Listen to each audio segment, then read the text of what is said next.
ஏனென்றால் ஏற்கனவே சொன்னது போல இயேசு கிறிஸ்து ஒரு இடத்துல சொல்றாரு, கடைசி நாட்கள்ல நான் வரும்போது இந்த பூமியில நான் விசுவாசத்தை காண்பேனோ அப்படின்னு சொல்றாரு.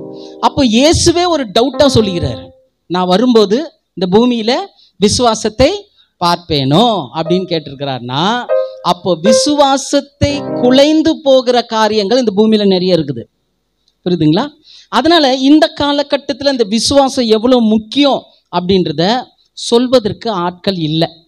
அதனால இந்த தலைப்பை தேர்ந்தெடுத்து, அதுவும் விலையேறப்பெற்ற விசுவாசம், விலையேறப்பெற்ற விசுவாசம் என்ற தலைப்பில் நம்ம பார்த்தோம். அது 3 செக்ஷனாக ரொம்ப அருமையாக பிரித்து, ஒரு தனி மனிதனுடைய விசுவாசம் எப்படி விலையேறப்பெற்ற விசுவாசமாக இருக்கணும், அதே நேரத்தில் ஒரு குடும்பத்தினுடைய விசுவாசம் எப்படி விலையேறப்பெற்ற விசுவாசமாக இருக்கணும், இப்போ சபையினுடைய விசுவாசம் எப்படி விலையேறப்பெற்ற விசுவாசமா இருக்கணும்ன்றதை நம்ம பார்க்க போகிறோம். ஆக்சுவலா தனி மனிதனுடைய விசுவாசம் ஆனாலும் சரி, குடும்பத்தினுடைய விசுவாசம் ஆனாலும் சரி, இந்த 2 விசுவாசத்தையும் கட்டக்கூடியது எதுனா சபை. புரியுதுங்களா? இந்த 2 விஷயத்தையும் கட்டக்கூடியது எதுனா சபை. அதனால விசுவாசம் என்றால் என்ன அப்படின்னு காலையில பிரதர் சில காரியங்களை சொன்னாரு. உங்களுக்கு புரியுற மாதிரி நான் ஒரு காரியத்தை சொல்கிறேன். ஆக்சுவலாக பிஸ்டிஸ், பிஸ்டோவஸ் அப்படின்னு சொல்லிட்டு நிறைய வார்த்தைகள் உண்டு விசுவாசத்தில். ஆனால் அதுக்கு ஒரு ஷார்ட் டெஃபினேஷன் கொடுக்கணும்னா, கிரெடிபிள் வெர்பலிசம் அப்படின்னு சொல்லுவாங்க. கிரெடிபிள் வெர்பலிசம் அப்படின்னா என்ன அர்த்தம்னா, நம்பத்தக்க வாய்மொழி அல்லது நம்பிக்கையுள்ள அறிக்கை. நம்பிக்கையுள்ள அறிக்கை, அதுதான் விசுவாசம். உதாரணத்துக்கு சொல்லணும்னா, சர்வாயுத வர்க்கத்தை பற்றி பவுல் பேசுவார். அதில் விசுவாசத்தை எதுக்கு ஒப்பிடுவாருங்க? கேடயத்துக்கு ஒப்பிடுவார். கேடயம் பார்த்துருக்குறீங்களா? பிடிக்கிற கேடயம் அது எப்படி இருக்குன்னா, அப்படி ஸ்கொயராக வந்து அப்படி ஒரு கர்வ் மாதிரி இருக்கும். அறிக்கை சொல்கிற நாவு எப்படி இருக்கும் பார்த்துக்கிறீங்களா? நாவு எப்படி இருக்கும்? ஆமாம். அதனால தான் அந்த விசுவாசத்தை, இந்த நாவின் அறிக்கையை கேடயத்துக்கு ஒப்பிட்டு இருக்கிறாங்க. ஒரு நல்லது நடக்கணும், கெட்டது நடக்கணும்னா கூட எதை வச்சு தான் இருக்குது? ஆமாம், நாக்கை வச்சு தான் இருக்குது. சாப்பிட்டீங்களா அப்படின்னா அது நல்லா இருக்கும். சாப்பிட்டியா அப்படின்னா, புரியுதா வித்தியாசம்? ஒரே வார்த்தை வேறுபடும் போது அங்கே பகையும் வரும், நன்மையும் வரும்ன்றத நம்ம தெளிவாக புரிஞ்சுக்கணும். அப்போது விசுவாசத்தின் மிக முக்கியமான சாராம்சம் என்னன்னா அறிக்கை. அது ரொம்ப முக்கியம். சரி, இப்போ நம்ம பார்க்க போகிறது வந்து என்னன்னா, சபைக்குரிய விசுவாசம். சபைக்குரிய விசுவாசம். அந்த தலைவசனத்தை நம்ம படிச்சலாம். 1 பேதுரு 1ஆம் அதிகாரம் 7வது வசனம். 1 பேதுரு 1:7.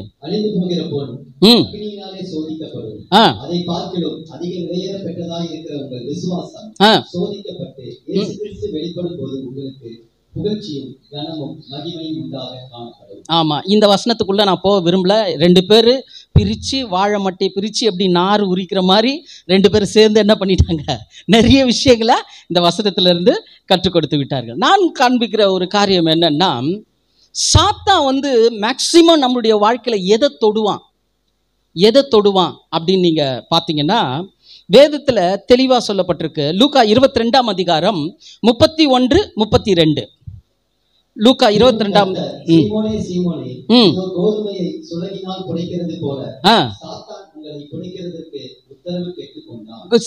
சாத்தான் யாருக்கிட்ட உத்தரவு கேட்டானா? இயேசு கிறிஸ்து கிட்ட உத்தரவு கேட்டுக்கிட்டான். நானோ உன் விசுவாசம் ஒழிந்து போகாதபடிக்கு உனக்காக வேண்டிக் கொண்டேன். நீ குணப்பட்ட பின்பு உன் சகோதரரை ஸ்திரப்படுத்து. அப்ப நல்லா புரிஞ்சுக்கணும், சாத்தான் எதை தொடுவான்னா உங்கள் விசுவாசத்தை தான் தொடுவான். இப்போ ஒரு கடன் பிரச்சனைக்காக ஜெபம் பண்றீங்க, விசுவாசிக்கிறீங்க, ஆண்டவர் செய்வார், ஆண்டவர் செய்வார், ஆண்டவர் செய்வார் போது திடீர்னு அந்த பிரச்சனை என்ன ஆகுது, இன்னும் அதிகமாயிட்டு இன்னும் நீங்க என்ன பண்ண வேண்டியதா இருக்குது, கடன் வாங்க வேண்டியது இருக்கும்போது அந்த சூழ்நிலை நீங்க என்ன சொல்லுவீங்க? ஆமா, கடன் வாங்கக்கூடாதுன்னு சொல்லிட்டு ஜெபம் பண்ணா மேலும் மேலும் என்ன பண்ணிட்டு தான் இருக்கிறான், கடன் வாங்கிட்டு தான் இருக்க, எதுக்கு தான் ஜெபம் பண்ணணும் தெரியலையான்னு சலிச்சுக்க கூடாது. அந்த சூழ்நிலையிலும் சொல்லணும், என் தேவன் என் கடன் பிரச்சனையிலிருந்து எனக்கு விடுதலை கொடுப்பார். அதாவது விசுவாசத்தை கட்டவிழ்க்கிறது எதுனா நாவு. நான் நல்ல விசுவாசி அப்படின்னு சொல்லிட்டு நான் வாயை மூடின்னு சும்மா இருந்தேன்னா ஒரு ஊமையை கூட நம்ம என்ன சொல்லலாம், விசுவாசின்னு சொல்லலாம். விசுவாசத்தினுடைய மிக முக்கியமான சாராம்சமே அறிக்கை. அறிக்கை அதான் ரொம்ப முக்கியம். ஆமா, அதுதான் முக்கியம். அது எப்போ அறிக்கணும்? பிரச்சனை பெருசாகும் போதும், காரியம் தலைக்கீழே போகும் போதும் அதுல என்ன நிக்கணும்? ஸ்டபானா நிக்கணும். அதனால்தான் தனி மனிதனுடைய விசுவாசத்துக்கு பைபிள்ல நிறைய இருக்கு, நிறைய எக்ஸாம்பிள்ஸ் இருக்கு. ஃபார் எக்ஸாம்பிள், ஒரு கானானிய ஸ்திரீ என்ன பண்றா? இயேசு கிறிஸ்து கிட்ட வந்து தன்னுடைய மகளுக்கு உடம்பு சரியில்லைன்னு வரா. ஆனா வந்து இயேசு கிறிஸ்து கிட்ட கேட்கும்போது அவ எப்படி வந்திருப்பா பாருங்க. இயேசு கிறிஸ்து கிட்ட வரும்போது எப்படியாவது இயேசு கிறிஸ்து கிட்ட போனோன்னே என்ன கிடைச்சிடும்? சுகம் கிடைச்சிடும்னு அவ்வளவு தூரத்துல இருந்து அவ தனித்து வந்து கேட்கிறா. இயேசு என்ன சொல்லிட்டாரு? பிள்ளைகளின் அப்பத்தை நாய்களுக்கு போடக்கூடாதுன்னு சொல்லிட்டாரு. அப்ப அவளுக்கு எப்படி இருந்திருக்கும்? இவர் தான் எனக்கு வந்து நன்மை செய்யணும், ஆனா இவரே என்னன்னு சொல்லிட்டாரு? நாயின்னு சொல்லிட்டான்னு சொல்லிட்டு வேற வேலை பார்த்துக்கிறோம் போயிட்டாளா? என்ன சொன்னா? மெய்தான ஆண்டவரே, ஆனா அந்த துணிக்கை, மேஜையில விழுற துணிக்கைய நாய்கள் தின்னுமே. அப்போ தனி மனிதனுடைய விசுவாசம் உறுதியான ஆணித்தனமான விசுவாசமா இருக்கணும். சூழ்நிலைகள் எதிர்மறையா இருந்தாலும் விட்டு கொடுக்க கூடாது. வாய் நறுக்க என்ன பண்ணிக்கிட்டே இருக்கணும்? கொடுத்துக்கிட்டே இருக்கணும். குடும்பமும் அப்படித்தான். ஐயா சொன்னார், நல்ல ஒரு எக்ஸாம்பிள். மார்த்தாள், மரியாள், லாசரு, 3 பேர் குடும்பத்துல இயேசு இருந்தாரு. ஆனா லாசரு என்ன பண்ணிட்டாரு? மரித்துட்டாரு. ஆனா மரிக்கும் போது அவங்க சகோதரிகள் சொல்ற அந்த அறிக்கை பாருங்க, நீங்க இங்க இருந்திருந்தா என் தம்பி என்ன பண்ணிருக்க மாட்டான்? மரித்திருக்குமா? அதாங்க விசுவாசம். ஆணித்தனமான விசுவாசம், விடாப்பிடியான விசுவாசம். எப்பவுமே என்ன பண்ணக்கூடாது? ஆமா, அதுல கூட இன்னொரு விஷயம் இருக்குது. அக்காக்காரி சொல்றா, கல்ல புரட்டுங்கள்னும் போது என்ன சொன்னாங்க? வேண்டாப்பா, கல்ல புரட்டாத, பொழப்பு நாரிடும். ஏன்? எவ்வளவு நாள் ஆச்சு? 4 நாள் ஆச்சு. தனி மனிதனுடைய விசுவாசத்துல விடாப்பிடியான ஒரு பிடி வைராக்கியம் இருக்கணும். குடும்ப விசுவாசத்துல என்ன இருக்கணும் தெரியுமா? அவ சொன்னா இல்லையா, புரட்டினா என்ன வரும்? நாற்றம் வரன்னு சொன்ன. அப்ப இயேசு என்ன சொன்னாரு? நானே உயிர்த்தெழுதலும் ஜீவனுமா இருக்கிறேன்னா என்ன அர்த்தம்? உன்னுடைய விசுவாசத்துல ஜீவன் இருக்கணும். குடும்ப விசுவாசம் என்பது அதுல ஜீவன் இருக்கணும். ஜீவன் எப்படி இருக்கும்? இதுதான் இப்ப வச்சாங்க பாருங்க இந்த காரியம். அல்லாமலும் பூமியில நீங்க குடும்பம் இருக்கு, ஒருமனப்பட்டா என்ன பண்ணலாம்? அந்த காரியத்தை வாய்க்கு செய்யலாம். இது சாதாரணமான ஒரு விஷயம் கிடையாதுங்க. ஏதோ இங்க ஒரு ப்ரோக்ராம் பண்ணணும், ஏதோ ஒரு காரியத்தை செய்யணுன்றதுக்காக செய்யல. இதுலயும் ஒரு பாடம் இருக்குது. ஒரு மனம் என்கின்ற பாடம் இருக்குது. இதை செஞ்சு பாருங்க, தெரியும். கடன் பிரச்சனை இருக்குதா? கணவன், மனைவி, பிள்ளைங்க கைகளை கோத்து வச்சு ஜெபம் பண்ணுங்க. வாழ்க்கையில நிறைய சாதிச்சிருக்கிறோம். நாங்கெல்லாம் சாதிச்சதுனால தான் இங்க வந்து இதை பேசிக்கிட்டு இருக்கோம். அந்த சங்கிலி பிரேயர்னு வாங்க, செயின் பிரேயர்னு சொல்லுவாங்க. செஞ்சு பாருங்களேன். ஏதாவது ஒரு பிரச்சனையா, கணவன் மனைவி 2 பேரும் கை கோத்து ஜெபம் பண்ணுங்க. பிள்ளைங்க இருந்தால் பிள்ளைங்களை கை கோத்து ஜெபம் பண்ணுங்க. என்ன மாதிரி கிரிட்டிக்கலான சிச்சுவேஷனா இருந்தாலும் சரி, தேவன் மாத்திடுவார். செய்து பாருங்கள், அந்த நன்மையை நீங்கள் கண்டடைவீர்கள். அப்போ சாத்தான் கை வைக்கிற இடம் எதுதான்? விசுவாசத்துல தான் கை வைப்பான். அப்போ நம்ம எது ஜெபிக்கிறோமோ அதுக்கு எதிர்மறையா நடக்கும். எதிர்மறையா நடக்கும்போது நம்ம என்ன பண்ணிடக்கூடாது? ஃபர்ஸ்ட் ஆஃப் ஆல் நம்ம தேவன் கையில கேட்கறதே மிகப்பெரிய ஒரு காரியம். ஏன் தெரியுங்களா? ஒரு சின்ன ஒரு விஷயம் சொல்றேன். இப்போ வெளியிலலாம் நம்ம ஊழியத்துக்கு போகும்போது நிறைய பேர் ஜெபத்துக்கு வருவாங்க. ஜெபத்துக்கு வரும்போது என்ன சொல்லுவாங்க தெரியுமா? தலை வலிக்குது, கால் வலிக்குது, இடுப்பு வலிக்குது, என் பிள்ளை முடியாமல் ஹாஸ்பிட்டலில் இருக்கிறான் பிரதர், டாக்டர் பிழைக்க முடியாதுன்னு சொல்லிட்டாங்க, ஜெபிங்க, இந்த மாதிரியெல்லாம் சொல்லுவாங்க. ஆக்சுவலாக பிரச்சனைங்க தலைவலி, கால்வலி, இடுப்பு வலிக்குன்னா எங்கே போனோம்? அவங்க ஹாஸ்பிட்டலில் போனோம். ஏன் ஊழியக்காரங்க கிட்ட வராங்க? அவங்களுக்கு விசுவாசம் இருக்குது. வந்து ஜெபம் பண்ணிக்கிட்டா என்ன ஆகும்? ஆமா, இதுதான் ஜெபத்தை கேட்கிறவரே மாம்சமான யாவரும் உம்மிடத்துல வருவார்கள். ஏன்னா ஜெபத்தினுடைய வேல்யூ அப்படி. நம்ம கேட்கறதுல தழைக்க மாட்டோம். ஆண்டவரே நீங்க செய்வீங்கன்னு கேட்குறோம். ஆனா அது தாமதமாகும் போது என்ன ஆகுது? பலூன் உடைச்சாங்க பார்த்தீங்களா? அது டமால் டமால் வச்சுட்டா கூட பரவாயில்ல. சில பலூன் என்ன ஆகுனா ஓட்டை போட்டு சைலண்டாக காத்திறங்கும். பார்த்துக்கிறீங்களா? சத்தம் கூட கேட்காது. பெரிய பலூன் இவ்வளோ ஆயிடுச்சு, போயிடுச்சு விசுவாசம். சூழ்நிலைகள் தாமதிக்கும் பொழுது, சில காரியங்கள் நமக்கு வராம தடைபடும் பொழுது விசுவாசம் என்ன ஆயிடுது? போயிடுது. அந்த காத்தை புடுங்கி விடுறான் பார்த்தீங்களா, அவன் தான் சாத்தான். ஆனா தேவன் என்ன தெரியுமா சொல்றாரு? அது காத்தெல்லாம் போய் பலூனாவே மாறட்டும், அதை ஃப்ரெஷ்ஷா உருவாக்க என்னால முடியும்ன்றாரு. புரியுதுங்களா? ஏன்னா நம்ம ஆராதிக்கிற தேவன் சர்வ வல்லமுள்ள தேவன். சரி, இப்போ விலையேற பெற்ற விசுவாசம். இப்போ ஏன் விசுவாசத்தை விலையேற பெற்ற விசுவாசம் சொல்றாங்கன்னா, இந்த விசுவாசம் சில வேலைகளை செய்து, இந்த விசுவாசம், நமக்குள்ள இருக்கிற விசுவாசம், சபையில இருக்கக்கூடிய விசுவாசம், ஒருமனப்பாட்டில் இருக்கக்கூடிய விசுவாசம் சில வேலைகளை செய்து, 3 வேலைகளை செய்து. அந்த 3 வேலையை மாத்திரம் சுருக்கமா சொல்லி நான் முடிச்சிடுறேன். ஓகேவா? ஏன்னா எல்லாருமே என்ன பண்ணிட்டு வந்துக்கிறோம் சொல்லுங்க. நீங்க சிரிக்கிறத பார்த்தா நாங்கள் கம்மியாக தான் சாப்பிட்டேன், நீ தான் ஓவராக முக்கிட்டு வந்து உக்காந்துக்கிற, ஒரு மார்க்கமாக வர நின்றுக்கிறன்ற மாதிரியே பார்க்குறீங்க. சாப்பிட்டோமா? ரொம்ப நல்லா இருந்தது. அதாவது ஒரு ஒரு கல்யாணத்தில் பழைய திராட்சை ரசத்தை முதல்ல கொடுப்பாங்களாம். குடிச்சிட்டு அப்புறம் இயேசு கிறிஸ்து என்ன பண்ணுறாருன்னா தண்ணீரை திராட்சை ரசமாக மாற்றிடுவார்.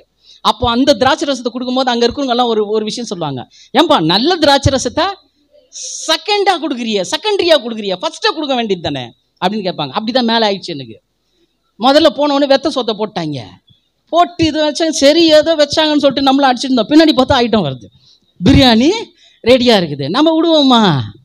அதெல்லாம் இல்லை, அடித்து பூசி போட்டாச்சு. அதனால போட்ட எனக்கு எப்படி இருக்குதுன்னா, சாப்பிட்ட உங்களுக்கு உங்கள் நிலைமை எப்படி இருக்குது நம்மளை என்ன பண்ணோம் அண்டர்ஸ்டாண்ட் பண்ணிக்கணும். அதனால நான் சீக்கிரமாக முடிச்சிடுவேன். யாரும் தயவு செய்து வாயை திறந்து உங்கள் நெஞ்செலும்ப காட்டாதீங்க, புரியுதா? வாய் திறக்கிற மாதிரி இருந்தால் ஃபோன் விட்டுருங்க காத்த. கொட்டாவி சொல்லுங்க, கொட்டாவி கெட்டாவி. பக்கத்தில் பார்த்து சொல்லுங்க, கொட்டாவி கெட்டாவி. ஆமாம், சொல்லிட்டு ஹானெல்லாம் தரக்கூடாது, சரியா? சரி போவோம். இப்போ விசுவாசம் விலையேறப்பெற்ற விசுவாசம் ஏன் சொல்றோம்னா, இந்த விலையேறப்பெற்ற விசுவாசம் சபையில் 3 விஷயத்தை செய்யுது. சபையில் 3 விஷயத்தை செய்யுது. அதாவது சபை விசுவாசம் சொல்றது நான் எதை சொல்றேன்னா, நம்ம எல்லாருக்குள்ளேயே இருக்கக்கூடிய விசுவாசம். நம்ம எல்லாருக்குள்ளேயே இருக்கக்கூடிய விசுவாசத்துல முதல் காரியம் என்னன்னா, திருச்சபையை நிற்க செய்வது விலையேறப்பெற்ற விசுவாசம்.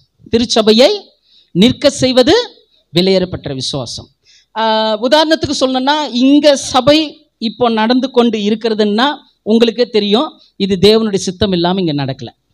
நம்ம இங்கே கூடுக பண்ணலை. ஏன்னா எவ்வளோ பிரச்சனைகளை சந்திச்சு, எவ்வளோ போராட்டங்களை சந்திச்சு இன்னைக்கு நம்ம என்ன பண்ணிட்டு இருக்கிறோம், ஒரு சிறு கூட்டமாக இங்கே உட்கார்ந்துட்டு இருக்கிறோம்னா காரணம் என்னன்னா, இந்த ஸ்தலத்தில் தேவன் வாசம் செய்கிறார். இந்த ஸ்தலத்தில் தேவன் வாசம் செய்கிறான்றதை நம்ம தெளிவாக புரிஞ்சுக்கணும். ஏன் திருச்சபை விசுவாசம் விலையேறப்பட்ட விசுவாசத்தில் நிற்கணும் அப்படின்னு பார்த்தீங்கன்னா, விசுவாசமே எங்க இருந்து போகுது? அதான் முன்னாடி பார்த்த ஒரு தனி மனிதனுடைய விசுவாசமானாலும் சரி, குடும்ப விசுவாசமானாலும் சரி, எங்க இருந்து தான் போகுது? சபையில இருந்து தான் போகுது. ஏன்னா இங்க தான் நம்ம என்ன பண்ணிக்கிறோம், கற்றுக்கொள்ளுகிறோம். வாசிங்க எபிரேயர் 12ஆம் அதிகாரம் 1வது வசனம். ஆகையால் மேகம் போன்ற இத்தனை திரளான சாட்சிகள் நம்மை சூழ்ந்து கொண்டிருக்க, பாரமான யாவற்றையும் நம்மை சுற்றி நெருங்கி நிற்கிற பாவத்தையும் தள்ளிவிட்டு விசுவாசத்தை துவக்குகிறவரும் முடிக்கிறவரும் ஆகிய இருக்கிற இயேசுவை நோக்கி ஓட்டத்தில் பொறுமையோடு ஓடக்கடவோம். புரியுதுங்களா? விசுவாசத்தை துவக்குறவரும் முடிக்கிறவரும் யாரு? இயேசு கிறிஸ்து. அவர் எங்க இருக்கிறாரு? எங்கு 2 3 என் நாமத்து நிமித்தம் கூடி இருக்கிறீர்களா அவர்கள் மத்தியில் என்ன பண்ணுவேன், இருப்பேன்னு சொன்னவர். அப்போ இங்க இத்தனை பேர் கூடி இருக்கிறாங்கன்னா, நம்ம கண்ணால பார்க்காத ஒருத்தர் நம்ம மத்தியில் இருக்கிறார். புரியுதுங்களா? இங்க அவர் இருக்கிறார். அதனால இந்த இடத்துல அவர் இருக்கிறதுனால தான் இதை நம்ம நம்பி வரோம். பார்த்தீங்களா? இங்க வந்து நம்பி வந்து இங்க ஜெபிக்கிறோம். சில காரியங்களெல்லாம் ஏன் செய்யறோம்னா, அவர் இங்க இருக்கிறார் என்று அர்த்தம். அதே நேரத்தில் ரோமர் 10:17 கூட வாசிங்க. ரோமர் 10:17. விசுவாசம் எப்படி வருமா? என்ன கேள்வினா என்னதுங்க? நீ என்ன பேசுற அது கேள்வி இல்லை, கொஸ்டின் சென்ஸ் இல்லை, இது ஹியரிங் சென்ஸ், கேட்கிறதுனாலே. அப்போ வசனத்தை கேட்கும் போதுதான் என்ன வரும்? விசுவாசம் வரும். அப்போ வசனத்தை எங்க சொல்லி கொடுக்குறாங்க? சபையில சொல்லி கொடுக்குறாங்க. புரியுதுங்களா? அப்போ விசுவாசம் கேள்வினால வரும்னா, அது தனி மனிதனுடைய விசுவாசம் ஆனாலும் சரி, குடும்ப விசுவாசம் ஆனாலும் சரி, இங்கு சொல்லப்படுகிற வசனத்தின் மூலமாகத்தான் உங்களுக்கு விசுவாசம் வரும். புரியுதுங்களா? இங்க சொல்லப்படுகிற விசுவாசத்தினால தான் உங்களுக்கு விசுவாசம் வரும். அதே கலாத்தியர் 3:2 கூட வாசிங்க. ஒன்றை மாத்திரம் உங்களிடத்தில் அறிய விரும்புகிறேன், விசுவாச கேள்வியினாலேயோ எதனால ஆவியை பெற்றீர்கள். அப்போ கேட்கறதுனால, வசனத்தை கேட்கறதுனால விசுவாசம் வருது, அதே நேரத்தில் என்னத்தை பெற்றுக்கொள்கிறோம்? ஆவியை பெற்றுக்கொள்ளுகிறோம். ஆவியை நம்ம என்ன பண்ணுறோம்? பெற்றுக்கொள்கிறோம். ஆக்சுவலாக இன்னைக்கு இந்த ஒரு சத்தியத்தை சபை மறைச்சிட்டு எல்லா இடத்துல என்ன பண்ணிட்டாங்கன்னா, ஆவியில் நிரம்புறது, அபிஷேகம் அப்படின்னு சொல்கிற மாதிரி பண்ணிட்டாங்க. அது எல்லாரும் இன்னைக்கு ஒரே சத்தங்கத்தமாக ஆகிப்போச்சு. அது ஒரு பரவச நிலை, அது சரீரத்தில் தாங்காதனால அது நடக்குது. ஆனால் அபிஷேகம் அப்படின்னா எதனால அபிஷேகம்? அபிஷேகம்னா என்ன அப்படின்னா, வாசிங்க 1 யோவான் 2ஆம் அதிகாரம் 26, 27. உங்களை வஞ்சிக்கிறவர்களை குறித்து இவைகளை உங்களுக்கு எழுதுகிறேன். எப்படி முதல்ல ஆரம்பிக்கிறார்? உங்களை வஞ்சிக்கிறவர்களை குறித்து இவைகளை உங்களுக்கு எழுதுகிறேன். நீங்கள் அவராலே பெற்ற அபிஷேகம் உங்களில் நிலைத்திருக்கிறது, ஒருவனும் உங்களுக்கு போதிக்க வேண்டுவதில்லை. சகலத்தை குறித்தும் போதிக்கிறது. அபிஷேகம் என்னவா இருக்குதா? நல்ல சத்தமா சொல்லுங்க. அபிஷேகம் என்னவா இருக்குது? அப்போ அபிஷேகம்ன்றது என்னது? சத்தியம், பொய்யல்ல. அது பொய்யல்ல, அது உங்களுக்கு போதித்தபடியே அவரில் நிலைத்திருப்பீங்க. அப்போ அபிஷேகம் என்றது இன்னைக்கு உலகம் ஒன்னா தவறான விதத்தில் கற்றுக் கொடுக்கலாம். ஆனா வேதம் நமக்கு கற்றுக் கொடுக்கிறது என்னன்னா, அபிஷேகம் என்பது சத்தியம். எவ்வளவுக்கு எவ்வளவு நீங்க கேட்குறீங்களோ அவ்வளவுக்கு அவ்வளவு அதன்படி நீங்க செயல்படுறீங்க பார்த்தீங்களா, அதுதான் அபிஷேகத்துல நடத்தப்படுறது. ஹலோ, புரியுதுங்களா? தலை குஞ்சு நோட்ஸ் எழுதுறீங்களா இல்லை தலையை தொங்கிச்சானே தெரில. அப்ப புரிஞ்சுக்கங்க, விசுவாசம் திருச்சபை எதுல நிக்கணும் சொல்லுங்க? பிரியாணியா? திருச்சபையை நிற்க செய்வது விலையேறப்பெற்ற விசுவாசம். அதுல தான் நிக்கணும். ஏன்னா இங்க தான் நம்ம என்ன பண்றோம்? வசனத்தை கேட்டு அந்த விசுவாசத்தை நம்ம என்ன பண்றோம்? வளர்த்து கொள்ளுகிறோம். இங்க தான் விசுவாசத்தை கற்றுக்கொள்ளுகிறோம். அது மாத்திரமல்ல, யாக்கோபு 1:25 கூட வாசிங்க. யாக்கோபு 1:25.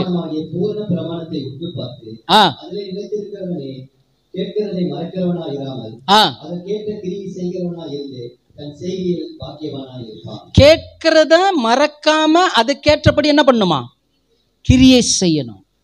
அப்போ விசுவாசம் துவங்குவதும் சபையில தான், அந்த விசுவாசத்தை செயல்படுத்துவதும் சபையில தான். அப்போ சபைக்கு வருது எவ்வளவு முக்கியம், சபையில நம்ம கற்றுக்கொள்றது எவ்வளவு முக்கியம். அதனால தான் முன்னாடி ஃபர்ஸ்ட் பாயிண்ட் சொன்ன, திருச்சபையை நிற்க செய்வது விலையேற பெற்ற விசுவாசம். சரியா? ஓகே.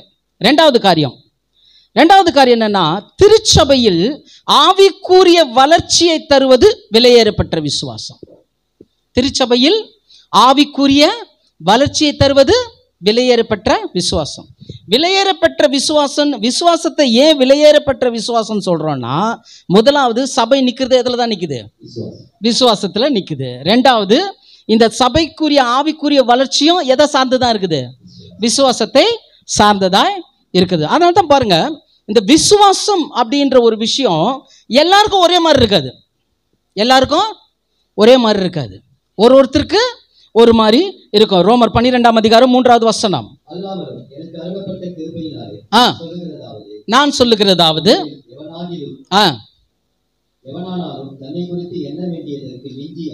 தன்னை குறித்து என்ன வேண்டியதற்கு மிஞ்சி எண்ணாமல் போதும், அவனவனுக்கு தேவன் பகிர்ந்த விசுவாசத்தின் அளவின்படியே. அப்போ தேவன் எப்படி பகிர்ந்து கொள்றாரு விசுவாசத்தை? ஒரு அளவு வச்சு கொடுக்குறாரு. அதனால தான் பார்த்தீங்கன்னா, சபையில் உட்காந்து கொடுக்குற எல்லாருமே விசுவாசத்திலே இருக்க மாட்டாங்க, எல்லாருமே வளர்ந்தவங்களா இருக்க மாட்டாங்க. சிலருக்கு புரியும், சிலருக்கு புரியாது. சிலருக்கு சில காரியம் ஒண்ணுமே இல்லாம தோணும், சிலருக்கு சின்ன விஷயம் கூட எப்படி தோணும்? பெருசா தோணும். புரியுதுங்களா? அப்ப தேவன் விசுவாச அளவு என்ன பண்றாரு? இந்த இடத்துல தான் பகிர்ந்து கொடுக்கிறாரு. அப்போ மொபைல் போன் சார்ஜ் டவுன் ஆயிடுச்சுன்னா என்ன பண்ணுவோம்? ரொம்ப சிம்பிள் கொஸ்டின்ல இதுக்கெல்லாம் பிரைஸ் தரலாம் போல. ஆமா, மொபைல் போன் சார்ஜ் இறங்கி விட்டால் சார்ஜ் போடுவோம். அதே போல விசுவாசம் வளர வேண்டுமானால் எங்க சார்ஜ் போடணும்? ஆமாப்பா, என்ன அருமையா பேசுறீங்க. அடேங்கப்பா, நான் எதிர்பார்க்கவே இல்லை இந்த அளவுக்கு நீங்க இவ்வளோ உற்சாகமா இருப்பீங்கன்னு. கர்த்தருக்கு ஸ்தோத்திரம். அப்போ திருச்சபை என்ன வளர்ச்சியை கொடுக்குது? ஆவிக்குரிய வளர்ச்சியை கொடுக்கிறதா இருக்குது. ஆக்சுவலா பாத்தீங்கன்னா ரட்சிப்புக்கு ஒரு விசுவாசம் இருக்குது, அதே நேரத்தில் சபையின் ஐக்கியத்திற்கு ஒரு விசுவாசம் இருக்குது. இது வந்து எப்படின்னா, நம்ம இதுக்குள்ள போல விசுவாசம்னா ஏதோ ஒரு கேரக்டர், ஏதோ ஒரு சுபாவம் அப்படின்னு நினச்சிக்கிட்டோம். ஆனால் ரட்சிப்புக்குன்னு ஒரு விசுவாசம் இருக்குது. ஆக்சுவலாக இதெல்லாம் சபைகள் என்ன பண்ணல, கற்றுக் கொடுக்கல. ஆனால் ஆதி சபையில் கற்றுக் கொடுத்தாங்க. ஒருத்தனை ரட்சிக்கும் போது அவன் எப்படிப்பட்ட ஒரு விசுவாசம் உடையவனா இருக்கணும், அந்த ரட்சிப்பு என்ன செய்யும்ன்றதை என்ன பண்ணாங்க, கற்றுக் கொடுத்தாங்க. வாசிங்க, ரட்சிப்புக்குரிய விசுவாசம் என்ன? எபிரேயர் 2ஆம் அதிகாரம் 4வது வசனம். எபிரேயர் 2:4.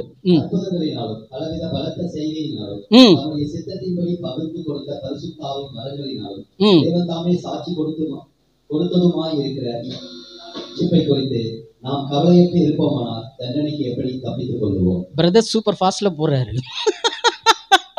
அடையாளங்களினாலும் அற்புதங்களினாலும், அது வாசிங்க, பலவிதமான பலத்த எப்படிங்க, அடையாளம், அற்புதம், பலத்த செய்கைகளினாலும், அப்புறம் அவருடைய சித்தத்தின்படி பகிர்ந்து கொடுத்த பரிசுத்தாவின் வரங்களினும் தேவன் என்ன பண்றாரா, சாட்சி கொடுக்கிற இவ்வளோ பெரிதான ரட்சிப்பு. இப்ப நம்ம ரட்சிக்கப்பட்டிருக்கிறோம்னு சொல்றோமே, இந்த ரட்சிப்புக்குரிய விசுவாசம் இந்த மேல பார்க்குற இந்த விஷயம்தான்.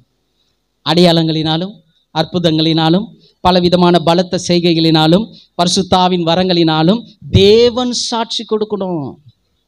நான் ஏதோ ஐயா சொன்னாரு அம்மா சொன்னாருன்னு சொல்லிட்டு ரட்சிக்கப்பட்டு உள்ள உட்காரல.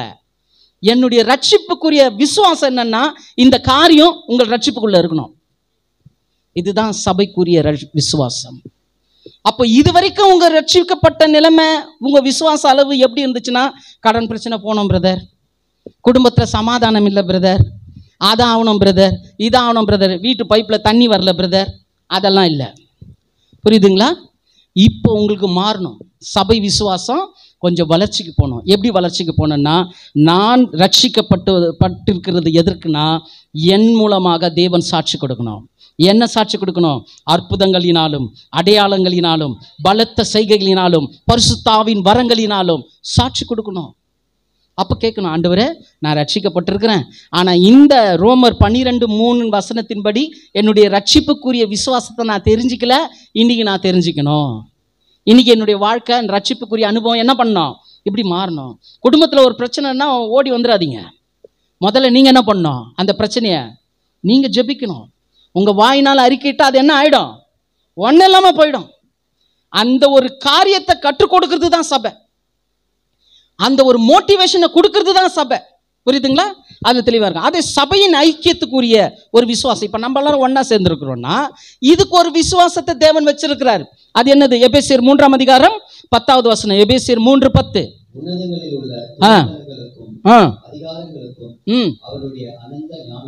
அவருடைய அனந்த ஞானமானது சபையின் மூலமா இப்பொழுது தெரிய வரும் பொருட்டு.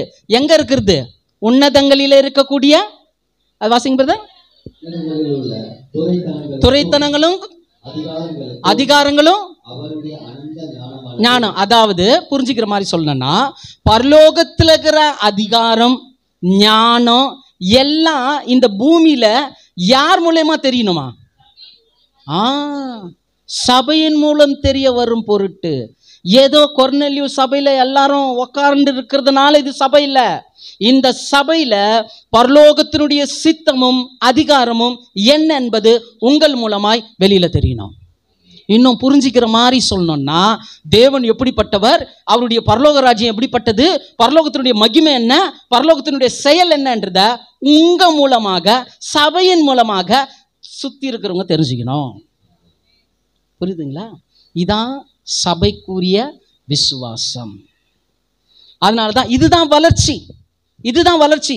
ஏதோ நம்ம கும்பலா சேர்ந்து கூடுறதுனால இது சபை கிடையாது. இன்னைக்கு சர்ச் குவாலிட்டின்றது, சர்ச்சுடைய அந்த growth வளர்ச்சி எதை சார்ந்து இருக்குதுன்னா குவான்டிட்டின்றாங்க. குவான்டிட்டி கிடையாது, குவாலிட்டி. புரியுதுங்களா? எண்ணிக்கையில சபை பெரிய சபை கிடையாது, தரத்தில். ஒரு ஆத்துமா இருந்தாலும் அந்த ஆத்துமாக்குள்ள இருக்கிற விசுவாசம் விலையேறப்பெற்ற விசுவாசமா இருக்கணும்.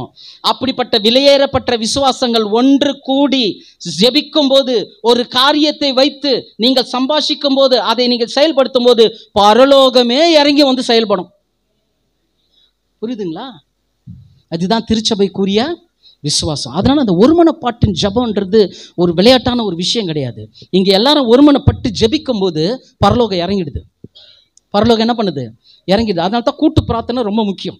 கூட்டு பிரார்த்தனைன்றது ரொம்ப முக்கியமா இருக்குது. சரி, இப்போ திருச்சபையின் ஆவிக்குரிய வளர்ச்சியை கொடுப்பது விலையேறப்பெற்ற விசுவாசம். அதை எங்க தேவன் இந்த இடத்துல இந்த காலகட்டத்தில் மாத்திரம் கற்றுக் கொடுக்கல. ஆக்சுவலாக முதல்ல தேவன் தம்முடைய இஸ்ரவேல் ஜனங்களை ஒன்று கூடி ஒரு இடத்துல சேர்த்தாரு. எங்கே சேர்த்தாரு? வனாந்தரத்தில் ஆசாரிப்பு கூடாரத்தில் சேர்த்தார். பார்த்துருக்கீங்க? ஆசாரிப்பு கூடாரம் பார்த்துக்கிறீங்களா? 3 பிரிவாக இருக்கும். எத்தனை பிரிவாக இருக்கும்? 3 பிரிவாக இருக்கும். அந்த வெளியில் இருக்கிறது தான் பிரகாரம் சொல்லுவாங்க. வெளியில் இருக்கிறது என்ன சொல்லுவாங்க? பிரகாரம். நீங்கள் உக்காண்டிருக்கிறது பரிசுத்த ஸ்தலம். நீங்கள் உக்காண்டிருக்கிறது பரிசுத்த ஸ்தலம். இப்போ நான் நின்றுட்டு இருக்கிறது மகா பரிசுத்த ஸ்தலம். இது ஒரு சபையை தேவன் டிசைன் பண்ணார். மோசே கிட்ட சொன்னார், இதாப்பா வனாந்தரத்தில் ஜனங்களை ஒன்று கூட்டி முதல்ல ஃபர்ஸ்ட் சர்ச்சு எப்படி பேட்டர்ன் போடுறாங்க, அந்த பேட்டர்ன் போடும் போதே சொல்லிட்டாரு, பிரகாரம் இருக்கணும், பரிசுத்த ஸ்தலம் இருக்கணும், மகா பரிசுத்த ஸ்தலம் இருக்கணும். புரியுதுங்களா? இப்போ பிரகாரம், பரிசுத்த ஸ்தலம், மகா பரிசுத்த ஸ்தலம், இந்த 3 பிரிவை ஏன் தேவன் ஆதிலேயே அந்த ஆசாரிப்பு கூடாரத்தில் சொன்னார்னா, விசுவாச வளர்ச்சியும் ஆவிக்குரிய வளர்ச்சியும் 3 நிலையில இருக்குது. விசுவாச வளர்ச்சி கூட எந்த நிலையில இருக்குது? 3 நிலையில இருக்குது. முதல் நிலை பிரகாரம் அப்படின்னா எப்படிப்பட்ட விசுவாசம்? நமக்கு எல்லாருக்கும் தெரிஞ்ச வசனம் தான். எபிரேயர் 11ஆம் அதிகாரம் 1வது வசனம் சொல்லுங்க பாப்போம். விசுவாசமானது நம்பப்படுகிறவைகளின் உறுதியும் காணப்படாதவைகளின் நிச்சயமாய் இருக்குது. அப்போ ஆரம்ப நிலை விசுவாசம்ன்றது என்னன்னா, இந்த எபிரேயர் 11:1 ஷார்ட்டா அந்த வசனத்தை சுருக்கி சொல்லணும்னா, நம்பிக்கையின் உறுதியான நிச்சயம் விசுவாசம். நம்பிக்கையின் உறுதியான நிச்சயம். என்ன நம்பிக்கையின் உறுதியான நிச்சயம்? முன்னாடி 30 முக்கோடி தேவர்கள் என்ன பண்ணிட்டு இருந்தான்? வணங்கிட்டு எப்படி எப்படியே போயிட்டு இருந்தோம். ஆனா இப்போ இயேசுன்றவர் என்ன பண்ணிட்டோம்? ஏற்றுக்கொண்டு பிதாவாகிய தேவனை தொழுது கொள்ள வந்திருக்கிறோம். இப்போ என்னன்னா கான்ஃபிடென்ட் ஆயிடுச்சு. என்ன ஆயிடுச்சு? ரொம்ப ஒரு நம்பிக்கை. அதுதான் இந்த நம்பிக்கையின் உறுதியான நிச்சயம். எந்த அளவுக்கு நிச்சயம்னா கடல் மேல நடந்தவர் யாரு? இயேசு. அப்படியே யோசிக்காமலே சொல்லிடுவோம் நம்ம. கடல் மேல நடந்தவர் யாருன்னா இயேசுன்னு சொல்றாங்க. இயேசு மட்டும் தான் நடந்தாரா? வேற யாரும் நடக்கலையா? பேதுரு என்ன பண்ணியிருக்கிறாரு? நடந்திருக்கிறாரு. நம்ம பார்த்தோமா? பார்க்கல. பைபிளில் சொல்லியிருக்குது, நம்புறோம். இதுதான் நம்பிக்கையின் உறுதியான நிச்சயம். நாளைக்கு கடல் தண்ணீரை அனைத்தையும் இயேசு பாக்கெட்ல போட்டு போனார்னு எழுதியிருந்தா கூட என்ன பண்ணுவோம் நம்ம? சொல்லுங்க. நம்புவோம். ஏன் தெரியுமா? அவரால் செய்யக்கூடாத அதிசயமான காரியம் ஒன்றும் இல்லை.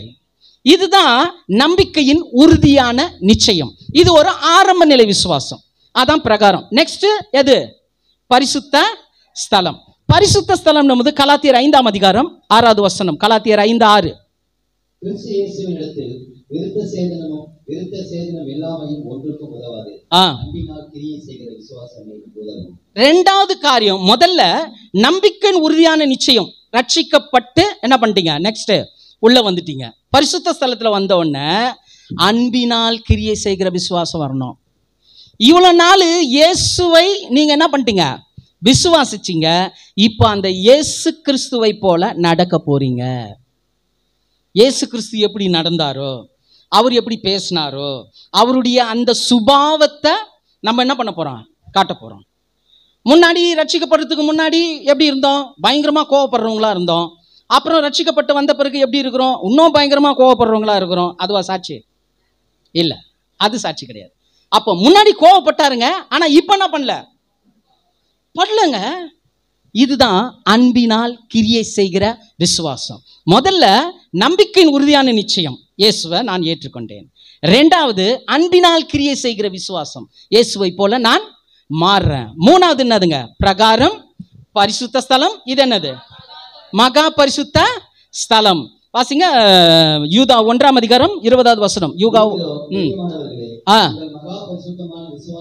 உங்கள் மகா பரிசுத்தமான விசுவாசத்தின் மேல் போதும், உங்களை உறுதிப்படுத்தி கொண்டு. உங்கள் மகா பரிசுத்தமான விசுவாசம். இந்த 3வது நிலை என்னன்னா மகா பரிசுத்தமான விசுவாசமா மாறணும். இது எப்படின்னா, முதல்ல இயேசுவை நான் ஏற்றுக்கொண்டு விசுவாசித்து உள்ள வந்துட்டேன். 2வது இயேசுவை போல நான் நடக்கிறேன். ஏதோ 3வது நிலை வரும்போது இந்த மாதிரி கூட்டம் வச்சா மட்டும்தான் நான் இயேசுவை போல நடப்பேன். ஞாயிற்றுக்கிழமை ஒரு நாள் மட்டும்தான் இயேசுவை போல நடப்பேன். மற்ற நாளெல்லாம் சொல்லுங்க வேற மாதிரி நடக்கிறோம். நானாகவே இருக்கிறேன். இல்லை, அது தொடரணும். அது என்ன பண்ணும்? தொடரணும். அதனால தான் தேவன் சொன்னார், நான் பரிசுத்தர் ஆகையால் நீங்களும் பரிசுத்தராக இருங்கள். எந்த தெய்வம் இது மாதிரி சொல்லும்? நான் பரிசுத்தமாக இருக்கிறேன், அந்த மாதிரி நீங்களும் என்ன பண்ணுங்க, பரிசுத்தமாக இருங்கன்னு சொல்லிட்டு தன்னுடைய சொந்த குமாரனுடைய ரத்தத்தை நமக்கு என்ன பண்ணிட்டாரு? கொடுத்துட்டாரு. இன்னைக்கு சுத்திகரிப்புன்றது இலவசம். சுத்திகரிப்புன்றது இலவசம், காசு தர தேவையில்லை. இருதயத்தில் கை வச்சு ஆண்டவரே என் பாவங்களை மன்னிங்கன்னு சொன்னா என்ன ஆயிடுறாங்க? தேவன் நமக்கு பரிசுத்தத்தை கொடுக்கிறார். அப்படி ஒவ்வொரு நாளும் நம்மை நாமே சுத்திகரித்து கொள்ளக்கூடியது இந்த மகா பரிசுத்தமான விசுவாசம். புரியுதுங்களா? இப்போ பாவத்தை கழிக்கணும்னா இஸ்லாமியர்கள் எங்கே போகிறாங்க? ஹஜ்ஜிக்கு போவாங்க. இந்துக்கள் எங்கே போகிறாங்க? ஆமாம், ராமேஸ்வரம் போகிறாங்க. கிறிஸ்தவம் எங்கே போகிறாங்க? வேளாங்கண்ணி. இருக்கிற இடத்துல என்ன பண்ணிட்டோம்? ஆண்டவரே நான் அப்படி செஞ்சுட்டேன், என்ன மன்னிச்சிருங்க, நான் செய்யக்கூடாது தான் நினச்சேன், ஆனாலும் அது என்ன பண்ணிடுச்சு? ஆமாம், ரொம்ப பெஜார் பண்ணிடுச்சு, அதனால நான் என்ன பண்ணிட்டேன், பேசிட்டேன், நெக்ஸ்ட் டைம் ஒன்றா நான் ட்ரை பண்ணுறேன் அப்படின்ட்டு வெளியே போயிட்டு மறுபடியும் அதை திட்டிட்டு வருவோம். புரியுதா? அப்போ தேவன் என்ன பண்ணுறாரு? அதையும் மன்னிக்கிறாரு. மன்னிப்பு கேட்கிறவர்களுக்கு மன்னிப்பை கொடுக்கிறாரு. பரிசுத்தவானாய் பரிசுத்தவாட்டியா நம்மளை என்ன பண்ணுறாரு? மாத்துறாரு.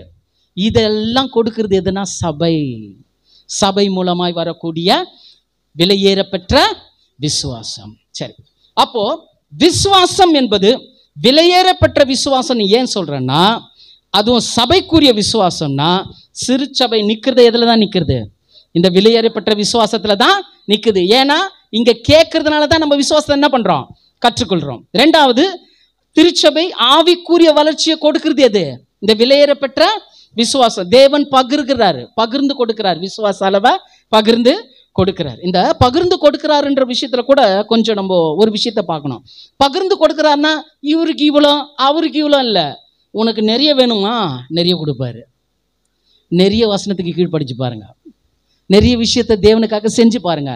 அப்போ விசுவாசம் என்ன ஆகிடும்? ஆமாம், பெருசாக வந்துடும். அப்புறமா நீங்கள் பார்த்தீங்கன்னா உங்கள் வார்த்தையே மாறிடும். ஒரு சின்ன ஒரு விஷயத்த சொல்கிறேன். ஒரு சகோதரி, ஒரு ஆரம்ப நிலை கிறிஸ்தவத்தில் ஒரு பிராமண சகோதரி எனக்கு தெரிஞ்சோம். அவங்க ரட்சிப்புக்குள்ளே வந்தாங்க. அவங்க சீக்ரெட் கிறிஸ்டியனாக இருக்கிறாங்க. வீட்டில் யாருக்கும் தெரியாது. அவங்க மாத்திரம் இயேசுவை ஏற்றுக்கொண்டார்கள். அப்போது ஆரம்பத்தில் அவங்களும் எனக்கு ஃபோன் பண்ணாங்கன்னா டக்குன்னு வைக்க மாட்டாங்க. ஃபோன் பண்ணாங்கன்னா எப்படி ஒரு 1/2 hour 45 minutes பேசுவாங்க. நமக்கு நிறைய வேலை இருக்கும். ஐயோ என்னடா இது இவங்க பேசுகிறாங்களே, சரி ஓகே சொல்லுங்கள் சிஸ்டர் அப்படின்னு கேட்டுகிட்டே இருப்போம். அப்புறமா ஒவ்வொரு விஷயமா சொல்லிகிட்டே இருப்பாங்க. ஒவ்வொரு விஷயமா, பிரதர் இப்படி ஆயிடுச்சுங்கோ, அது அப்படி ஆயிடுச்சுங்கோ, இவா இப்படி பண்ணிட்டா, அவள் அப்படி பண்ணிட்டே இருக்கா, எனக்கு ரொம்ப இதுவாக இருக்குது, இப்படி சொல்லிகிட்டே இருப்பாங்க. நான் சொல்ல, ஆண்டவர் கைவிட மாட்டார், ஆண்டவர் நடத்துவார், கர்த்தர் ஜீவனோடு கூட இருக்கிறார், இப்படி நானும் சொல்லிகிட்டே நிறைய விஷயங்களை பண்ணிகிட்டே வந்தேன். கொஞ்சம் நாட்கள் செல்ல இவங்க என்கிட்ட பண்ணுறாங்க பாருங்க, அந்த டைமிங் எல்லாம் குறைய ஆரம்பிச்சிச்சு. ஒரு முறை அவங்க வீட்டை விட்டு வெளியில் போன மக கீழே விழுந்துட்டா. கீழே விழுந்த உடனே அன்னைக்கு மாத்திரம் என்கிட்ட 2 hour பேசினாங்க.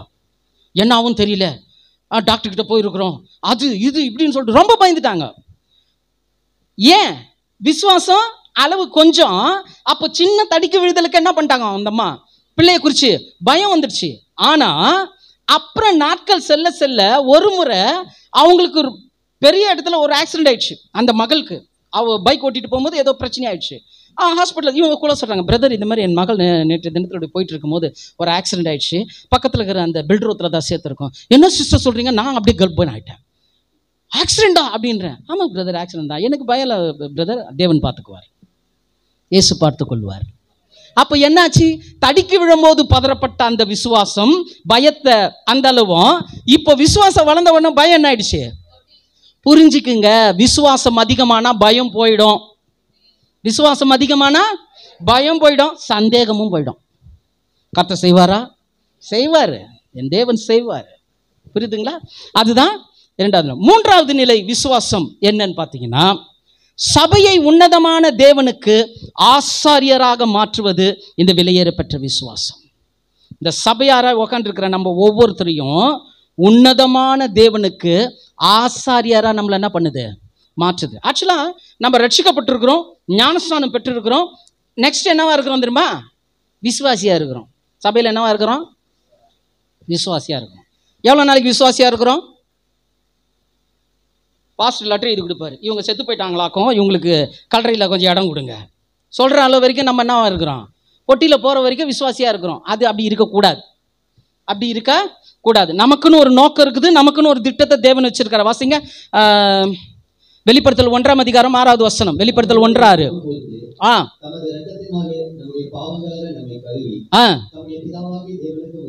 தம்முடைய பிதாவாகிய தேவனுக்கு முன்பாக நம்மை ராஜாக்களும் ஆசாரியர்களும் ஆக்கின அவருக்கு எத்தனை பேர் ஆமென்னு சொல்றீங்க? இந்த வசனம் புரிஞ்சுதா? இந்த வசனம் புரிஞ்சுதா? என்ன புரிஞ்சுது சொல்லுங்க பாப்போம். இயேசு கிறிஸ்து நம்மீது அன்பு கூர்ந்து அவருடைய ரத்தத்தை ஏன் சிந்தினார்னா, உங்களையும் என்னையும் யாருக்கு முன்னாடி என்னவாக்கி இருக்கிறாரு சொல்லுங்க?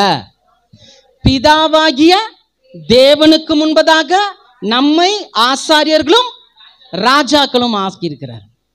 நல்லா புரிஞ்சுக்கங்க, இந்த பூமியில நீங்களும் நானும் ஆசாரியர்கள். என்னது ஆசாரியர்னா யாரு? யாருங்க? பூசாரி. யாரு தெரியுமா? பூசாரி தெரியுமா? தெரியுமா? அவர் தான் ஆசாரி. இப்போ பூசாரி யாருக்கு முன்னாடி பூஜை பண்றாரு தெரியும் இல்லையா? இப்போ ஆசாரி நம்ம யாருக்கு முன்னாடி தொழுது கொள்றோம்? ஜீவனுள்ள தேவனுக்கு முன்பதாக. பூசாரி ஆசாரி ஒன்று தான், சரியா? இதை நம்ம செய்யணும். இதை எப்படி செய்ய முடியும்? தேவனுக்காக ஜெபிக்கிறது, குடும்பத்தில் நம்ம ஜெபிக்கிறது, குடும்ப ஜெபம், சபைக்காக ஜெபிக்கிறது. அப்போ எல்லாமே நம்ம யாரை முன் வச்சு தான் செய்கிறோம்? தேவனை முன் வச்சு செய்கிறோம். எதையும் நம்ம சுயமாக என்ன பண்ணுறதில்ல, செய்கிறதில்ல. இப்போ பிரதர் சொல்லும் போது கூட சொன்னார், நான் எந்த நாளை தான் சூஸ் பண்ணுவேன்? செவ்வாய்க்கிழமை. புரியுதுங்களா? செவ்வாய்க்கிழமை. ஆக்சுவலாக செவ்வாய்க்கிழமை ஏதாவது சூஸ் பண்ண ஒரு முறை நான் கூட ஒரு முறை ஒருத்தர்கிட்ட சொன்னேன், செவ்வாய்க்கிழமை வச்சுக்கலாம், போயா செவ்வாய்க்கிழமைன்னாரு என்ன. அப்போ எனக்கு புரியல. அப்புறமா தான் தெரியுது, செவ்வாய்க்கிழமையில் யாரும் ஒன்றும் செய்ய மாட்டாங்களாம். செவ்வாய்க்கிழமையில் யாரும் ஒன்றும் செய்ய மாட்டாங்க. நான் செவ்வாய்க்கிழமை தான் பிறந்தேன். ஏன்னா உலகத்தினுடைய நம்பிக்கை. ஆனால் நமக்கு அதெல்லாம் கிடையாது. கர்த்தர் என் கூட இருக்கிறாரு.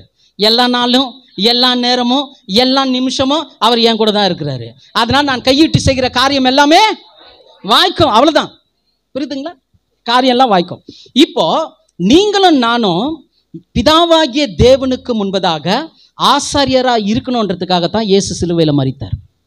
இயேசு ஏன் ரத்தத்தை சிந்தினார்னா, நீங்களும் நானும் என்னவா இருக்கணும்? ஆசாரியா. இந்த பூமியில் ஆசாரியா இருந்தால் தான் இயேசு கிறிஸ்து வரும்போது ராஜாவாக முடியும். புரியுதுங்களா? இந்த பூமியில் நம்ம ஆசாரியராக இருந்தால் தான் இயேசு கிறிஸ்துனுடைய வருகையில் நம்ம என்னவா மாற முடியும்? ராஜாக்களா மாற முடியும். தெளிவாக புரிஞ்சுக்கணும், தெளிவாக புரிஞ்சுக்கணும். அப்போது ஒரு விஷயத்தை புரிஞ்சுக்கணும். ஒரே ஒரு விஷயத்தை மாத்திரம் சொல்லி நான் முடிச்சிடுறேன். இப்போ நம்ம யாருக்கு முன்பதாக ஆசாரியராக இருக்கிறோம்? பிதாவாகிய தேவனுக்கு. அதனால தான் உன்னதமான தேவன் அப்படின்னு நான் சொன்னேன். உன்னதமான தேவன். இந்த உன்னதமான தேவன் யாருன்றதை சொல்லி நான் முடிச்சிடறேன். உன்னதமான தேவன் யாருன்றதை நம்ம சொல்லி முடிச்சிடறேன். ஏன்னா நம்ம நிறைய கடவுளை பார்த்துட்டோம் இல்லை? இந்த உலகத்தில் நிறைய கடவுளை நம்ம பார்த்துட்டோம். இப்போ தேவன், உன்னதமான தேவன், அதை மூல மொழியில எல் எலியோன் அப்படின்னு சொல்லுவாங்க. எல் எலியோன், உன்னதமான தேவன் அப்படின்னு சொல்லுவாங்க. இப்போ இந்த தேவனை நம்ம எப்படி பார்க்குறோம் அப்படின்னா, இந்த பூமியில் பார்க்குறோம் பார்த்தீங்களா நிறைய கடவுள். அந்த கடவுள் மாதிரி இவரும் ஒரு சொல்லுங்க கடவுள். அப்படிதான் நம்ம என்ன பண்ணுறோம்? பார்க்குறோம். கடவுள்னாலும் அப்படி தானேங்க. அவங்க அந்த கடவுளை வணங்குறாங்க, நாங்கள் இந்த கடவுளை வணங்குறோம். அவரு அந்த கடவுளுக்கு வணங்குறாரு. இப்படின்னு தான் நம்ம பேசுவோம். இப்படி தான் நம்ம என்ன பண்ணுவோம், பேசுவோம். ஆனால் நம்ம கடவுள் இங்க இருக்கிற மாதிரி கடவுள் அல்ல. அதை முதல்ல என்ன பண்ணோம், தெரிஞ்சுக்கணும். அது ரொம்ப முக்கியம். அதனால இந்த எல் எலியோன் அப்படின்னு சொல்றாங்க பாருங்க, இந்த உன்னதமான தேவன்னா 3 அர்த்தம் இருக்குது. மூல மொழியில எல் எலியோன், எல் ஷதாய் அப்படின்னு சொல்லுவாங்க. அந்த உன்னதமான வல்லமையுள்ள தேவன் சொல்லுவாங்க. இதுக்கு 3 அர்த்தம் இருக்குது. முதலாவது அர்த்தம் என்னன்னா, சர்வலோகத்திற்கும் சர்வ அதிகாரம் படைத்த தேவன். சொல்லுங்க பாப்போம். சர்வலோகத்திற்கும் சர்வ அதிகாரம் படைத்த தேவன். புரிஞ்சுதுங்களா? சர்வலோகத்திற்கும் சர்வாதிகாரம் படைத்த தேவன். இரண்டாவது, தெய்வங்களுக்கெல்லாம் மகாதேவன். தெய்வங்களுக்கெல்லாம் மகாதேவன். மூன்றாவது, மனிதனுடைய சிந்தனைக்கும் ஆற்றலுக்கும் அப்பாற்பட்டவர். மனிதனுடைய சிந்தனைக்கும் ஆற்றலுக்கும் அப்பாற்பட்ட தேவன் இந்த உன்னதமான தேவன். அதை விளக்குறேன் ஒரு சின்ன. இப்போ நம்ம எல்லாரும் சயின்ஸ் படிக்க போகிறோம். என்ன படிக்க போகிறோம்? ஆமாம், கொஞ்ச நேரம் ஒரு 2 நிமிஷம் சயின்ஸ் படிக்கலாம். சயின்ஸ் பிடிக்குமா? எனக்கு பிடிக்காது. இருந்தாலும் இப்போ என்ன தான் பண்ணி ஆகணும், பார்த்து தான் ஆகணும். சரி, இப்போ நம்ம வசிக்கிறோம் பாருங்க, எல்லோரும் நல்லா கவனிங்க. அதனால் சிஸ்டர் போடுவாங்க, அதை அப்படியே பார்த்துக்கலாம். இப்போ நம்ம வசிக்கிறோம் பார்த்தீங்களா, இது ஒரு பிளானட். எல்லாரும் என்ன சொல்லுங்க? பிளானட். பிளானட் என்றால் கோள். புரியுதா? இந்த பூமிக்கு சுற்றி ஒரு 8 கோள் சுற்றுதான். பூமியை சுற்றி எத்தனை கோள் சுற்றுது? 8 கோள் சுற்றுது. இந்த பூமிக்கு ஒரு சூரியன் இருக்குது, ஒரு சந்திரன் இருக்குது. புரிஞ்சுதா? சூரியன், சந்திரன், பூமி சுற்றி ஒரு 8 கோளை சேர்ந்து இருக்குது பார்த்தீங்களா? இதுக்கு பேர் தான் சோலார் சிஸ்டம்னு சொல்லுவாங்க. சூரிய குடும்பம். புரிஞ்சுதா? முதல்ல புரிஞ்சுதா? இப்போ நம்ம வசிக்கிறது எது? இந்த பூமி. இந்த பூமியை சுற்றி 8 கோள் இருக்குது, சூரியன் இருக்குது, சந்திரன் இருக்குது. இந்த முழு சுழற்சிக்கும் என்ன பேரு? சூரிய மண்டலம், சோலார் சிஸ்டம். இப்போ இந்த மாதிரி மேலே மேலே எத்தனை இருக்குதுன்னா 100 பில்லியன்ஸ் சொல்றாங்க. இந்த மாதிரி 100 பில்லியன்ஸ்னா தமிழில் சொல்லணும்னா 10,000 கோடி கேலக்சிஸ் இருக்கான், சூரிய குடும்பங்கள் இருக்குதான். புரியுதா நான் சொல்றது? நம்ம சொன்னோம் இல்லையா, இப்போ சோலார் சிஸ்டம்னு, சூரிய மண்டலம், சூரியன், சந்திரன், பூமி, 8 கோளை மாதிரி 10,000 கோடி மேலே இருக்குதான். அதுக்கு பேர் என்ன தெரியுமா? மில்கி வே அப்படின்னு சொல்றாங்க. மில்கி வே கேலக்சின்னு சொல்றாங்க. பால்வழி மண்டலம். தெரியுதுங்களா? பார்க்குறீங்களா? பால்வழி மண்டலம். இப்போ நம்ம எங்க இருக்கிறோம்? அந்த 10,000 கோடியில் 1, அதுக்குள்ள இருக்கிற ஒரு கோளில் தான் நம்ம இருக்கிறோம். புரிஞ்சுதுங்களா? இப்போ பார்க்குறீங்க பார்த்தீங்களா, இந்த மில்கி வே கேலக்சி, பால்வழி மண்டலம். இந்த மாதிரி எண்ணத்துக்கு அடங்காத, எண்ண முடியாது, கவுண்டிங் கிடையாது, அப்படி இருக்கிறதுக்கு பேரு நட்சத்திர குழு மண்டலம் சொல்றாங்க. கேலக்சி கிளஸ்டர்னு சொல்லுவாங்க. இதெல்லாம் ஒரிஜினல் பிக்சர் மேலே இருக்குது. நீங்கள்லாம் மேலே உங்களை கூட்டின்னு போய் காட்ட முடியாதுன்னு சொல்லிட்டு ரொம்ப கஷ்டப்பட்டு நான் அந்த ஃபோட்டோ எடுத்துன்னு வந்துருக்கிறேன். புரியுதா? நம்ம மேலெல்லாம் போய் பார்க்க முடியாதுன்ட்டு நாசா நிறுவனமே நம்மளுக்கு கொடுத்து அனுப்பிச்சிருக்குது. இன்னைக்கு நம்ம இதெல்லாம் பார்த்துட்டு இருக்கிறோம். கர்த்தருக்கு ஸ்தோத்திரம். அப்போ முதல்ல நம்ம இருக்கிறது சோலார் சிஸ்டத்தில், சூரிய குடும்பத்தில் இருந்தோம். நெக்ஸ்ட்டு அந்த மாதிரி 10,000 கோடி இருக்கக்கூடிய பால்வழி மண்டலம். இப்போ பால்வழி மண்டலம் எண்ணத்துக்கு அடங்காமல் இருக்கக்கூடிய நட்சத்திர குழு மண்டலம். இதை தான் கேலக்சி கிளஸ்டர்ன்றாங்க. இந்த மாதிரி இன்னும் எண்ணத்துக்கு அடங்காதது போச்சுடா. இன்னைக்கு ஏன் தான் வந்தோமோ தெரில, சாப்பிட்டு அப்படியே ஓடி போயிட்டு இருக்கலாம் போல இருக்குது. வந்து இது என்ன இது அப்படின்ற, நீங்கள் அப்படி இல்லை. உங்களுக்கு பார்த்தாலே தெரியுது, ரொம்ப ஆர்வமாக இருக்கிறீங்க. புரியுதா? இதை ஏன் சொல்ல வரேன்னா, அதுக்கு பேர் காஸ்மிக் வெப்பான், பெரிய கட்டமைப்பான். இதைத்தான் பிரபஞ்சம்னு சொல்லுவாங்க. இதுக்கு பேர் தான் இருந்தது பிரபஞ்சம். ஆங்கிலத்தில் யூனிவர்ஸ் அப்படின்னு சொல்லுவாங்க. யூனிவர்ஸ்ன்னு சொல்லுவாங்க. இப்போ நம்ம முன்னாடி சொன்னோமே எல் எலியோன் அப்படின்னு சொன்னோம் பார்த்தீங்களா, அதுக்கு என்ன முதல் அர்த்தம்னா சர்வலோகத்திற்கும் சர்வ அதிகாரம் படைத்த தேவன்னா. இப்ப பார்த்தோம் பார்த்தீங்களா, இவைகளை எல்லாவற்றிலும் காட்டிலும் பெரியவர் அவர். அப்போ நம்ம பூமியில இருக்கக்கூடிய கடவுளை பார்த்து அந்த மேல இருக்கக்கூடிய கடவுளை எடை போடக்கூடாது. இவர் அப்படிப்பட்ட கடவுள் இல்லை, நம்முடைய தேவன் அப்படிப்பட்டவர் இல்லை. சிலுவையில தொங்கும் போது கூட இயேசு கடைசி நேரத்தில் என் தேவனே என் தேவனே ஏன் என்னை கைவிட்டீர்கள் கேட்டார்ல, தேவனேன்னு சொன்னாரு. அந்த தேவன் யாருன்னா இயேசு கிறிஸ்துனுடைய தகப்பன். அவரை தான் யெகோவான்னு சொல்றோம். புரியுதுங்களா? அந்த பரலோக தேவன் எப்படிப்பட்டவர்னா பூமியில இருக்கிற கடவுள் மாதிரி இல்லைங்க. இது சின்ன கோளுக்குள்ள இருக்கிற சாமியை பார்க்குறீங்க, ஆனா இந்த மாதிரி எண்ண கடங்காத கோள்களுக்கெல்லாம் பெரியவர் நாம் ஆராதிக்கிற அந்த தேவன். அவருடைய நினைவுகள்ல நீங்களும் நானும் வந்திருக்கிறோம். அப்படி மேல இருக்கக்கூடிய தெய்வத்தினுடைய சிந்தனையில யார் வந்திருக்கிறா? நீங்களும் நானும் வந்திருக்கிறோம். அதனால தான் தம்முடைய குமாரனிய இந்த குட்டி கோளுக்குள்ள இயேசு அனுப்புனாரு. அங்க இருக்கிற அந்த பரலோகத்தில் இருக்கிற தேவன் தம்முடைய குமாரனை எங்க அனுப்புனாரு? இந்த சின்ன கோள், இந்த கேலக்சி, இந்த பிளானெட்ல நம்ம வசிக்கிற இடத்துல இயேசு அனுப்புனார்னா அவருடைய அன்பு எவ்வளவு பெரிய அன்பு. இப்ப புரிஞ்சுக்கங்க, இந்த தெய்வத்திற்கு நீங்களும் நானும் என்னவா இருக்கிறோம்? ஆசாரியர்கள். அப்ப புரிஞ்சுங்க, உங்க பிரச்சனைகளை காட்டிலும் தேவன் பெரியவரா பெரியவர் இல்லையா? இப்ப இதை பார்க்கும்போது கண்டிப்பா பெரியவர். அப்ப பிரச்சனை ஒண்ணுமே கிடையாதுங்க, ஒண்ணுமே கிடையாது. ஓப்பனா சொல்லணும்னா ஒண்ணுமே கிடையாது. அதனாலதான் சர்வ வல்லமையுள்ள தேவன். அவர் யாரு? சர்வ வல்லமையுள்ள தேவன். அவருடைய ஒரே பேரான குமாரனையே நமக்கு கொடுத்திருக்கிறார்னா நம்ம சூழ்நிலைகள் எல்லாவற்றையும் மாற்ற மாட்டாரா? நம்ம பிரச்சனையை மாற்ற மாட்டாரா? இந்த சபையை நிலைநிறுத்த மாட்டாரா? இப்ப நம்ம நிக்கிற அந்த விசுவாசம் அப்படிப்பட்ட தேவன் நமக்கு கொடுத்திருக்கிற விசுவாசம். அதனால தான் இந்த விசுவாசத்தை விலையேற பெற்ற விசுவாசம்னு சொல்றோம். இதுக்கு இந்த பூமியில இருக்கக்கூடிய தங்கத்தை வச்சு என்ன பண்ண முடியாது. ஒப்பிடும் நம்மளுக்கு ஒன்றும் சொல்லலாம், அடேங்கப்பா தங்கம் பிரதர். ஆண்டவருக்கு அந்த தங்கம் ஒண்ணுமே இல்லை சிஸ்டர், ஒண்ணுமே இல்லை பிரதர். ஏன்னா இதை காட்டிலும் அவர் எங்க இருக்கிறாரு? சர்வலோகத்திற்கு சர்வ அதிகாரம் படைத்த தேவன். அதனாலதான் இவரை சிந்திக்கிற திறன் இருக்கு பாருங்க. தெய்வத்தை குறித்து நினைக்கிற நினைவுகள் நம்ம மூளைக்கு எட்டாது. சின்ன உதாரணம் சொல்லணும்னா, இப்போ சில விஷயங்களை நீங்க யோசிச்சீங்கன்னா அப்படி யோசிச்சுக்கிட்டே போவீங்க. ஆனா தேவனை குறித்து உங்களால யோசிக்க முடியாது. உதாரணத்துக்கு சொல்லணும்னா, ஆமா சர்வலோகத்திற்கு சர்வாதிகாரம் படைத்த தேவன் சொல்றோம், இவர் எப்படி வந்தாரு, இவர் எப்படி உருவானாரு, இவருக்கு எப்படி அந்த சக்தி கிடைச்சது அப்படின்னு நீங்க யோசிச்சிங்கன்னு வச்சிங்களா, உங்க மூளை வேலை செய்யாது. ஒன்னா ட்ரை பண்ணி பாருங்க. எப்படி வந்தது, எப்படி அப்படியே தான் உட்காந்துருப்பீங்க 2 வருஷம் ஆனாலும். ஏன்னா என்ன கிடைக்காது?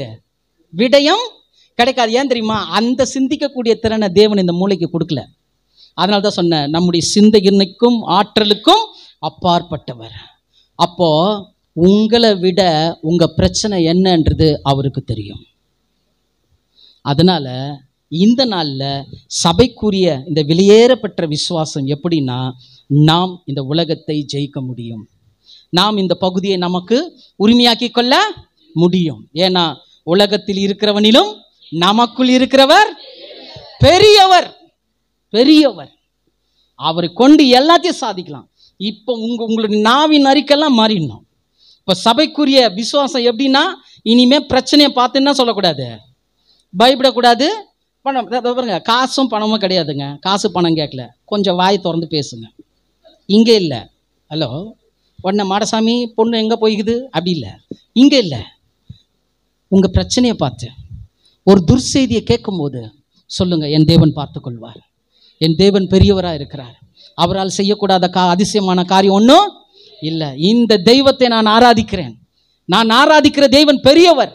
என்னுடைய பிரச்சனைகளை காட்டிலும், என்னுடைய வியாதியை பார்க்கிலும், என்னுடைய கடனை பார்க்கிலும், என்னுடைய உற்றார் உறவினர்களை பார்க்கிலும் அவர் பெரியவராக இருக்கிறார். அவர் என்னுடைய சூழ்நிலையை மாற்றுவார், என் கடன் பிரச்சனையை மாற்றுவார், என்னுடைய பிள்ளைகளுடைய எதிர்காலத்தை அவர் பார்த்துக்குவார், என்னுடைய தேவைகளை எல்லாவற்றையும் மதினத்தின் காலத்தில் நேர்த்தியாய் சந்திப்பார். ஆமேன் சொல்லுங்களேன்.